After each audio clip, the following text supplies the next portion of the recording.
Hello বন্ধুরা, welcome back to my channel রিমাস creation. আজকে আমি চলে এসেছি ধনঞ্জয় বাবার মন্দিরে এবং ধনঞ্জয় বাবার মুখ থেকেই শুনিয়ে দেব তোমরা এই মন্দিরে কিভাবে আসবে, এই মন্দিরে এলে কি কি কাজ হয়, সমস্ত কিছু। যে তোমার এখানে আসবে কি করে? প্রথমত আমি তো ভিডিও দিয়েছি, বলেছি, তাও তোমার মুখ থেকে আমি শুনি তোমার এখানে আসবে কি করে। 8 নম্বর প্ল্যাটফর্ম, 8 নম্বর প্ল্যাটফর্ম, 1 নম্বর নয়, 8 নম্বর প্ল্যাটফর্মে নেমে 8 নম্বর প্ল্যাটফর্মে নেমে একটু এগিয়ে আসবে।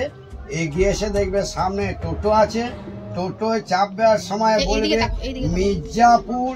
মির্জাপুর নতুন পল্লী আইসক্রিম কল যাব। আচ্ছা আচ্ছা, আর বাসে আসার রুটটা একটু বলে দাও, আমার দিকে তাকিয়ে বলো। বাসের রুটটা হচ্ছে কাটোয়া রোড। কাটোয়া রোড থেকে এসে ডান দিকে নেমে হেঁটে আসাও হবে। ওইখানে যাকে জিজ্ঞেস করবে যে আমি আইসক্রিম কল যাব, সেই আইসক্রিম কলকে তারা বলে দিলি দেবে, চলে আসবে। ওর পেছনেই আমার বাড়ি। ফোন করলি, এই নাম্বারে ফোন করলে আমাকে পাবে। আচ্ছা, আর তোমার এখানে কি কি কাজ? আমার এখানে কাজ হয় সব কিছু, মানে কোনোটাই বাধার সৃষ্টি নাই, সব কাজ করি আমি। যোগ বয়স থেকে আরম্ভ করে সমস্ত বাড়ি বাঁধা, ভূত তাড়ানো, কারো শাড়িখানা অসুখ হলে অসুখও ছাড়াই সব রকম আমি কাজ করি। আচ্ছা, আর বলছি যে ধরো কোনো মানুষ হারিয়ে গেছে, বাড়ি থেকে বেরিয়ে চলে গেছে, সেই মানুষটা পাওয়া যাচ্ছে না, তাদের যদি বাড়ির ফ্যামিলি আসে আমি তাকে বলে দেবো, যে আমার কাছে এলে পরে যে কবে আসবে না আসবে সেটা আমি বলে দিতে পারবো। হ্যাঁ, বলছি তোমার মন্দির কি কি বার খোলা থাকে আর কটা থেকে খোলা থাকে? আমার মন্দির 8টা থেকে বেলা 2টো পর্যন্ত খোলা থাকবে, আর বৃহস্পতিবার পুরোটাই বন্ধ। আর মায়ের মন্দিরে আসতে গেলে কিছু নিয়ে আসতে হবে? হ্যাঁ, মায়ের মন্দিরে নিয়ে আসতে হলে মোমবাতি নিয়ে আসবে, মায়ের জন্য 2টো ফলমূল নিয়ে আসবে আর ধূপ নিয়ে আসবে। আর মানে নিরামিষ খেয়ে না আমিষ খেয়ে আসা যাবে? না, ও তো কোনো বাধা সৃষ্টি নেই। আচ্ছা, আমিষ খেয়েও আসা যাবে। আরেকটু বলো যে তোমার এখান থেকে যে মাদুলি দেওয়া হয়, সেই মাদুলির জন্য কি কি নিয়ম করতে হবে? নিয়ম হচ্ছে শুধু মরা বাড়ি যেতে পারবে, শুধু আতুল বাড়িতেই যেতে পারবে, আর সব জায়গায় যেতে পারবে, সবকিছু খেতেও পাবে সবকিছু। যেদিন মাদুলিটা পড়বে সেই দিন একটু নিয়মটা পাল্টা হয়। আচ্ছা, তুমি যে কাজ করে থাকো সেই তন্ত্রক্রিয়া কি তুমি শ্মশানে বসে করো না তোমার এই মন্দিরে? না, আমি শ্মশানে বসে কাজকর্ম করি। শ্মশানে বসে কাজকর্ম করো। আচ্ছা, সেটা কি মানে তোমার কোনো বিশেষ দিনে করতে হয়? হ্যাঁ, যে কোনো একটা দিন ধরে করতে হয়। শনিবারে, মঙ্গলবারে, অমাবস্যা, পূর্ণিমায় করি সব কাজ। প্রতিদিন ওই সব কাজ শ্মশানে বসে করা যায় না। আর বলছি তুমি যে সমস্ত জিনিস দিয়ে কাজ করো সেই কাজ সেটা একটু দেখো। আমি এই হার দিয়ে কাজ করি, কুমারী মেয়ের হার, তাই তো? কুমারী মেয়ের হার, ওই হার দিয়ে আমি কাজ করি। আচ্ছা, ঠিক আছে তো?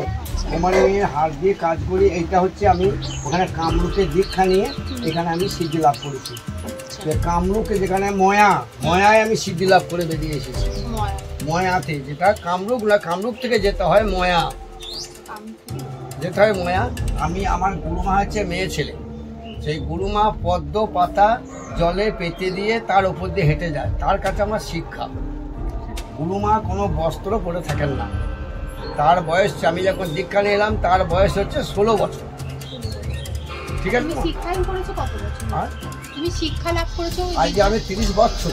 তখন কি তোমার গুরুমা আলাদা ছিল? তখন গুরুমা আলাদা ছিল।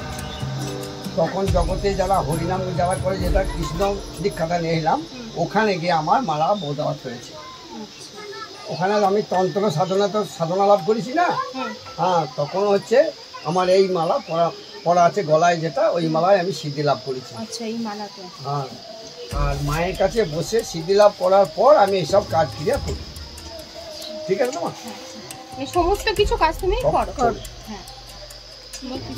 এটাতে আমি সিদ্ধি লাভ করে বাড়ি ফিরেছি। আচ্ছা, এটাতে আমি এসেছিলাম, শ্মশানে নেমেছিলাম, শ্মশানে নেমে আমি বাড়ি এসেছি। তা এটাতেও আমি কোনো কাজকর্ম অনেক কিছু করি। এটাতেও আমার সব রকম কাজ হয়, এটাও আমি মাঝে মাঝে শ্মশানে নিয়ে যাই।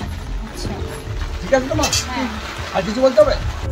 এইটার মধ্যে হাতটাকে আমি রেখে দিই, এটার মধ্যে হাতটা থাকে। এটার মধ্যে হাতটা থাকে, একে বন্ধন করিয়া দিয়ে রেখেছি, বন্ধন করে রেখে দিতে হবে। যখন এটা দিয়ে কাজ করো তখন তুমি বার করো, তখন তুমি এটাকে মদ আর ছোলা কলাই দিতে হয়, ছোলা কলাই আর মদ দিয়ে কাজ করো। আচ্ছা, এই শনিবার মঙ্গলবার দিয়ে রাখো, তারপর এটা বের করে শ্মশানে নিয়ে গিয়ে কাজ করো। বন্ধুরা, তোমরা শুনেই নিলে ধনঞ্জয় বাবার মুখ থেকে যে তোমরা ধনঞ্জয় বাবার মন্দিরে আসতে গেলে কিভাবে আসবে এবং ধনঞ্জয় বাবা কি কি বার বসেন, ধনঞ্জয় বাবার মন্দিরে কি কি কাজ হয়, সমস্ত কিছু তোমরা ধনঞ্জয় বাবার মুখ থেকেই শুনে নিলে। এবার তোমাদেরকে একবার ঘুরিয়ে দেখাই ধনঞ্জয় বাবার বাড়ির কি অবস্থা।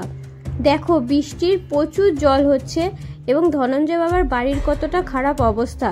ওপরে একটা পলিথিন দেওয়া আছে, যে পলিথিনটাও ফুটো হয়ে গেছে, চারিদিকে গা বেয়ে বেয়ে জল পড়ছে এবং তারই নিচে রয়েছে কিন্তু সমস্ত ঠাকুর। তো তোমরা দেখতেই পাচ্ছ পাশের দেয়ালগুলো থেকেও গা বেয়ে বেয়ে জল পড়ছে। তো অনেকে কমেন্টে ভুলভাল কথাবার্তা বলেন। তো এবার তোমাদেরকে আরও একটা আমি কথা বলি, তোমাদের যাদের মনের বিশ্বাস ভরসা তোমাদের থাকবে তবেই তোমরা মন্দিরে আসবে। মন্দিরে এসে যদি তোমরা ধনঞ্জয় বাবার কাছ থেকে বুঝতে পারো যে তোমাদের সঠিক তথ্য তিনি দিচ্ছেন, বা তোমাদের যদি মনে বিশ্বাস থাকে যে হ্যাঁ আমি এখানে কাজ করালে তবেই আমার সার্থক হবে, আমি ঠিক বুঝতে পারছি, তবেই আপনারা কাজ করাবেন, নচেতন আপনারা কাজ নাও করাতে পারেন। কারণ আমাদের কাজ হচ্ছে আপনাদের সামনে ভিডিও তুলে ধরা। ভিডিও যেখানে যেখানে আমরা ভক্তদের কাছ থেকে শুনি যে কোনো মানুষের উপকার হয়েছে, কোনো মানুষের উপকার হয়ে সে অনেক ভালো আছেন, সেই সমস্ত ভিডিওগুলো আমরা তুলে ধরি। এবং আপনারা এখানে আসবেন, আসার পর আপনারা নিজেদের বিবেচনা করবেন বা মনে বিশ্বাস রাখবেন কাজ হবে কি না, সেই ভরসাতে আপনারা এখানে এসে কাজ করাতে পারেন। সেটা পুরোপুরি আপনারা নিজেদের ওপর ভাবনা চিন্তা করবেন। আমাদের কাজ শুধু সকলের সামনে কোথায় কী মন্দির আছে বা কোথায় গেলে মানুষ উপকার পাবে সেই সমস্ত তথ্য তুলে ধরা। পুরো ভিডিওটা দেখে সকল বন্ধুরা আমার পাশে থাকবেন এবং ভিডিওটা শেষ করে একটা লাইক করতে ভুলবেন না। আর যারা আমার চ্যানেলে এখনো পর্যন্ত নতুন, পুরোপুরি আমার চ্যানেলটাকে সাবস্ক্রাইব করে পাশে থাকা বেল আইকনটি অবশ্যই প্রেস করবেন এইরকম নতুন নতুন ভিডিও পাওয়ার জন্য। আমরা সকলেই জানি মনে বিশ্বাস থাকলে কিন্তু সব কাজই হয়, মনের বিশ্বাসটা কিন্তু খুবই দরকার। তাই বন্ধুরা, তোমাদের সকলকেই বলবো মনে বিশ্বাস ভালোবাসা ভরসা, তবেই তোমরা সমস্ত মন্দিরে তোমাদের কাজ হওয়া সম্ভব। মনে বিশ্বাস না থাকলে বা ভরসা না থাকলে কোথাও গিয়েই কোনো রকম কোনো কাজ হবে না। এই যে রাস্তাটা দেখতে পাচ্ছ, এটা হচ্ছে ধনঞ্জয় বাবার বাড়ি আসার রাস্তা, আর এই পাশেই রয়েছে ধনঞ্জয় বাবার বাড়ি।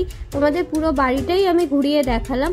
যদি তোমাদের ভিডিওটা ভালো লেগে থাকে অবশ্যই লাইক করতে ভুলবে না, আর চ্যানেলটাকে সাবস্ক্রাইব করে আমার পাশে থাকবে।